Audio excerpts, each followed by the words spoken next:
Welcome back, it's me Lou, and I'm here for another action figure unboxing and review. And today we are looking at this, the Suicide Squad Peacemaker action figure. Alright, first things first, to clarify some things, this is not an official figure. This is actually a custom action figure that I made. So the official Suicide Squad Peacemaker figure is being released by McFarlane Toys, and I believe that's under the DC Multiverse line that's currently in store shelves. So when I saw the photos of those that line of action figures a few weeks ago, I saw the John Cena figure, and John Cena plays the character Peacemaker, and I thought the figure looked okay. But the one thing that really bothered me, and I saw this online too, a lot of people were kind of mentioning this, is that the likeness of the figure didn't really look like John Cena. And I don't know, I kind of agreed with it. For some odd reason, some of the DC McFarlane stuff that's based off of like real actors, the likeness isn't really that, it's not really done that well, which kind of surprises me because in the past, especially like in the early 2000s, McFarlane, they were known for giving you really detailed, realistic, accurate portrayals of like real actors and musicians, whether it was in their X-Files line or their Kiss action figures or their like movie Maniacs.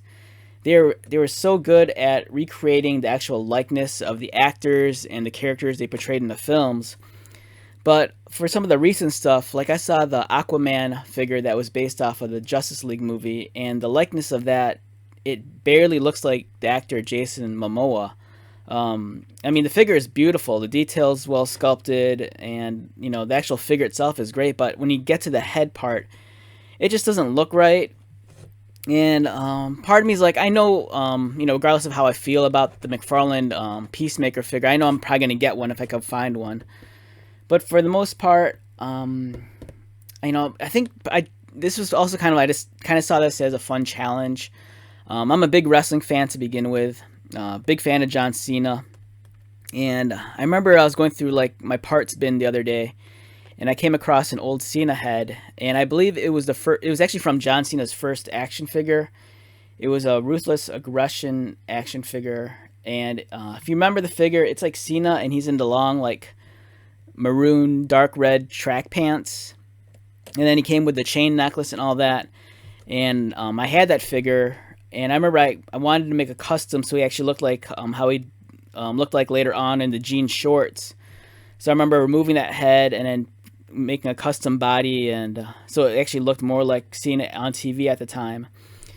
But eventually, Jakks they eventually released an official John Cena figure that looked, like how he did on TV with his trademark jean shorts. And so that kind of replaced the custom one I made. So then, I don't know what I did with the body, but I remember I just threw the head into like a parts bin. And I came across the head the other day, and I was looking at it, and part of me was thinking, you know what, maybe I should just hold on to this head, and when the official McFarlane figure comes out, I'll just do a head swap. But I think not too long after I found the head, I was kind of going through a different parts bin, and I found a Jakks Pacific Ruthless Aggression body, and that one belonged to JBL. And I was looking at that, and I'm like, you know what, I'm not doing anything with this body, and it doesn't have a head on it. And then on the other hand, I have this John Cena head. Why don't I just merge the two together and just do a repaint so it looks like Peacemaker from the new Suicide Squad movie? So this was kind of like a fun 2-day project. And I'm like, you know what, let's just do it. So I took the head, slapped it onto the JBL body, and it began to repaint it. And this was the final result. Now, by no means is this on the same level as the McFarlane one. The McFarlane one looks amazing. I'm a big fan of the DC McFarlane toy stuff. Everything that I've picked up, the articulation's amazing, the sculpting's wonderful, the detail's all there. But for me, part of it was also kind of like, I really just wanted a John Cena figure that looked like Peacemaker, but at the same time, I thought it'd be a cool little, fun thing if if the actual base body was a real, actual wrestling action figure. Since John Cena is like, his grassroots is in pro wrestling, I'm like, you know what, I'll just make this for myself. It'll be a fun little project. It'll it'll be a neat thing. You know, I'm actually creating a Peacemaker figure using a John Cena head and actually like an official wrestling body. And you know, I came up with this. And as I mentioned before, for me, half of the fun in creating a custom is even doing custom package to keep it in. You know, so it looks a little bit more professional and it just looks cleaner and nicer. And I love displaying my figures mint on cards, so this will look nice hanging on a wall or displayed proudly on a shelf. So let's talk about this. Okay, so this is my John Cena Peacemaker custom action figure, and it's loosely based off of his appearance in the Suicide Squad, the upcoming movie.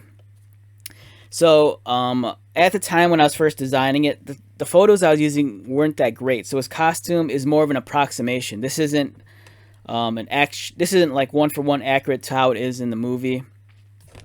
But for the most part, I just wanted to make sure the color scheme was correct and just try to hit all the major landmarks on the costume so that if you saw this from a distance or even up close, you could kind of tell what this is supposed to be.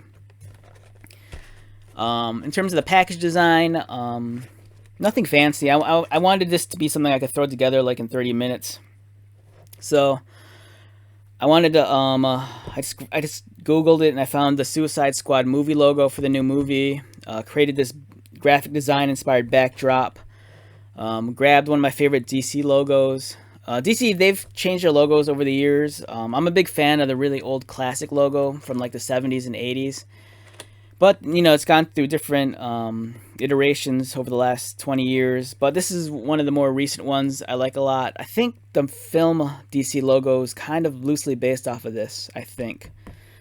But I like that logo a lot. And I just threw it in the upper left corner. Just kind of like recreate that kind of like comic book feel. You know, if a comic book cover, they always have the logo in the upper left corner. Initially, I was thinking about actually using... one of the recent issues of the Suicide Squad, I believe it's Volume 2, Number 5, the cover actually features Peacemaker. And I was kind of contemplating using that as the backdrop for the package. But that costume is more based off of the comic book one, not the movie one. And even though there's similarities between it, I kind of wanted to stick more with what John Cena was wearing. So I just scrapped that idea and I'm like, you know what, let's just create a plain backdrop for the package. And on the bottom of the package, there's an insert here. It says Peacemaker, and underneath it says Ruthless Aggression. So this is kind of like a small Easter egg. If you're a collector of wrestling action figures, and you're familiar with this style of figure, you know it belonged to the Jakks Pacific Ruthless Aggression line.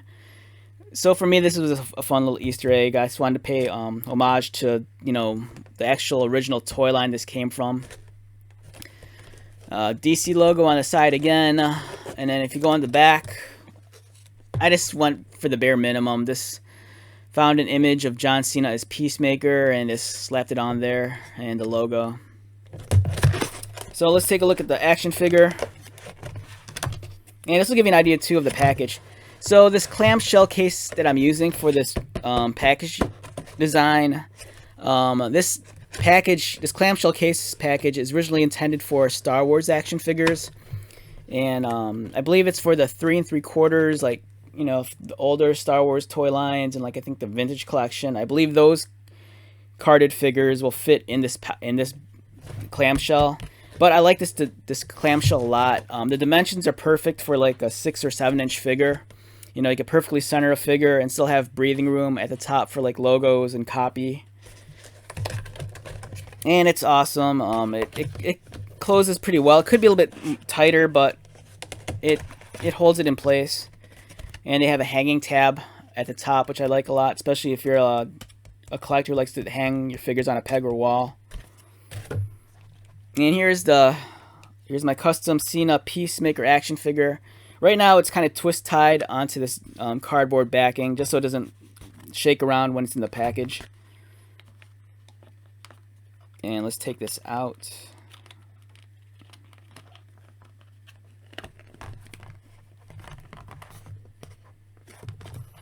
So for those of you that dabble in customs or are looking to making your own custom package design, I could talk about the packaging real quick. So the way I work in terms of custom packaging, I'll find what I want to use as the case first, or, you know, the actual package. So in this case, I found this actual clamshell on Amazon. This is produced by Star Case by ProTech.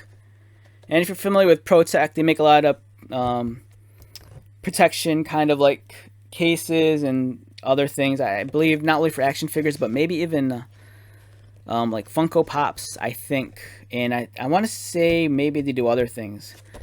But I like these cases a lot. I've used them before for my Star Wars figures and my G.I. Joes. And as I've mentioned before, there's a lot of breathing room in here. So if you're doing a custom that's anywhere between, you know, like 6 to like 7 inches, this is like perfect.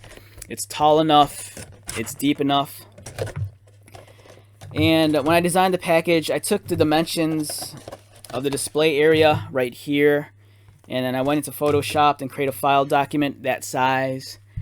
And then I just began to, you know, I created multiple layers, grabbed some logos off the internet, slapped them on, created a design in the background, added a drop shadow underneath the logo. As I've mentioned before, I wanted this to be as stress-free as possible, so I just wanted to make sure this was a very basic and simple design that I could throw together like in 30 minutes. Here's the Cena poster. And once I was done and printed this out, I printed this onto adhesive paper. So essentially the paper is one giant sticker sheet, and I placed that onto a sheet of cardboard. But more specifically, this is the kind of cardboard backing that you use when you like board and sleeve a comic book, because I kind of like how it's pretty thick. And what I'll do then is, once I printed this out, I'd affix the stickers onto this board, and then I'd end up with this. And I'd take my action figure and try to figure out where I wanted it on the card. And using a thumbtack and an ice pick, I'd mark these little holes and I'd bore them out. And those holes would be intended later for use with the twist tie, just so I could actually mount the figure permanently and hold it into place. So that's just a little tidbit for you customizers who want to dabble in an easy, quick fix to create like a custom package. You know, first of all, just find your case.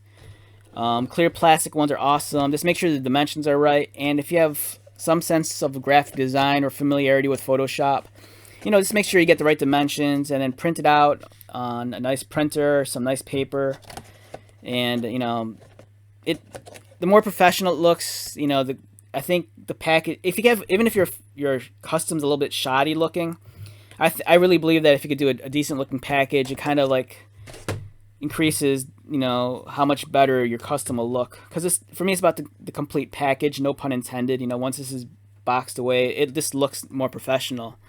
As much as I love customs when they stand alone, I think it's just like a fun little touch when, you know, they have a package to complement, you know, the whole experience and, you know, what you actually view.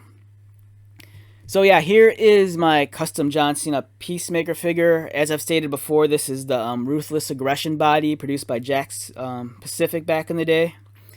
What I like about this is that this body, it's so jacked that, you know, if you've seen John Cena on TV, or even if you've seen him in real life, the guy is like swole 24/7. He is like, I don't know, he's this giant. And the McFarlane figure, it looks great, but I don't think it captures, for one, I don't think it captures his face likeness all that well.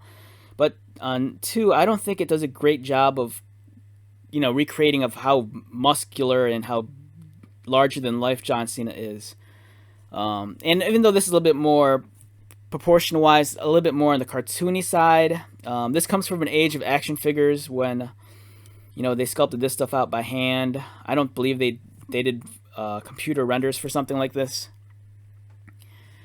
And it's very evident once I started painting it, like how much of this wasn't designed on a computer, because there's nothing about this character is symmetrical. And when I say symmetrical, that means if you cut them down down the middle, each half would, you know, mirror the other. As I was painting, I kind of learned the hard way that like one side of his neck and shoulder is higher than the other side. One pectoral muscle is a lot larger than the other one. So there was a lot of this weird indiscrepancies for me, which made painting this even more challenging. Yeah, so it was. I mean, I love to paint and stuff like that, but man, it was a challenge, especially when you're trying to paint these straight lines to like create his sleeve. It's just difficult. It was just a difficult experience, but I'm glad that it came out as clean as it did. I'm not accustomed to painting action like the full action figure. Most times when I do a custom, I try to get away with the bare minimum in terms of the paint. But this one almost, with the exception of the head and this like parts of the arms, this is essentially a complete repaint. And I'm not really fiddling around with the joints too much because I don't want to rub off the paint. And parts of it I knew I wasn't going to move, so I just kind of glued it permanently because I know this was going to be a display piece. So as I mentioned before, this isn't completely accurate to his costume in the movie. So in the movie, his chest piece here, it's blue, but mine's a little bit smaller, and I kind of included this little red trim that goes underneath his neck. The initial photos I saw, I couldn't make sense of what was going on here, and I started painting anyways. And then once I was done, I actually found like correct photos of how this is supposed to look up here. But I kind of like the look I had, so I'm like, I'm just gonna go with it. On the actual costume, he has these kind of like metal plates on his shoulders, and I recreated that here. But mine isn't as accurate as the movies because in the movie, I believe each shoulder plate's divided into maybe like 4 or 5 sections. The same goes true with this like blue stripe that runs down his upper torso to his leg. It's the top of it's capped off, so it's a little bit more rounder. Whereas for me, I kind of just made it like a rectangle and like a sharp, jagged edge at the bottom. I thought that looks. I just wanted to add my own little creative license to it, so I thought it'd look a bit cooler. And I was really happy that I was able to paint a straight line. As I've mentioned before, it's hard, especially when you're getting all the peaks and valleys of the muscles. It's hard to keep the brush straight and just create a nice even line. So for the chest emblem, to create that kind of like 3D effect, so it looks like it's an actual separate piece than the figure, I just took a plain like foam plate, the kind you use at picnics and stuff, and I just cut out the shape of the emblem, and I glued it onto the chest and painted it up. Likewise with the belt is an additional accessory I added later. It was essentially just a rubber band, a really fat, thick rubber band. I want to say it might have been the same rubber bands they used to hold like lobster claws together. And I just add a little bit of super glue underneath it because I wasn't sure if at some point in time this was going to dry rot and then just break off. And I figured if I glued it, at least it would keep it, even if the rubber band dry rotted, at least it would keep the belt permanently affixed to the figure. And the buckle, to create that 3D effect also, same deal as the chest emblem. I just cut up a small piece of foam plate and I just glued it on. Yeah, so this was, I don't know, I don't want to say it was painless because I ran into a couple of mistakes and errors trying to paint this guy up. Like at one point, I added too much water to the paint, and when I came back, like some of it was running down his arm and I had to clean it up. It was a mess. So, yeah, this is my John Cena Peacemaker action figure. It's not perfect. It's not on the same level as the awesome McFarlane one that's coming out. But at least for mine, at least for me, the head likeness looks more like what John Cena looks like. And the fact that I used a wrestling body to make this figure, this makes it a little bit more special for me. I like collecting action figures. I have a pretty... I don't have the largest collection of wrestling action figures, but I have a decent amount of wrestling action figures in my collection. And I don't know, I'm a big Cena fan, so for me to create a custom John Cena figure that's based off of one of his big movies coming out, it's kind of a cool thing for me. So yeah, I just wanted to share this with you guys real quick. I've said, as I state in a lot of my customizing videos, if you've never dabbled in creating custom action figure, I highly suggest you take the challenge upon yourself and just make a custom action figure. I really think you'll enjoy the experience and the process. So if there's a character out there that exists like in a video game or in a comic book or a TV show or movie, and if they don't make an action figure of that specific character, take the challenge upon yourself and dive deep in and try to make a custom. It's really cool. There's a super huge community of customizers on like Facebook and like on Instagram. So you're never short on running out of ideas or inspiration, or you might even make a friend or two out there. It's a lot of customizers I've met on social media, They like communicating with other customizers. We love to like swap ideas, trade techniques, and it's just a very inspiring and productive and creative community out there. So if you haven't dabbled in it, give it a shot, and you might find yourself making some friends and producing some pretty cool action figures along the way. So once again, my name is Lou. Thank you so much for checking out this video. I hope you found something to take away from it and that it provided something insightful for you. Feel free to drop by anytime, and I will talk to you again later. Take care.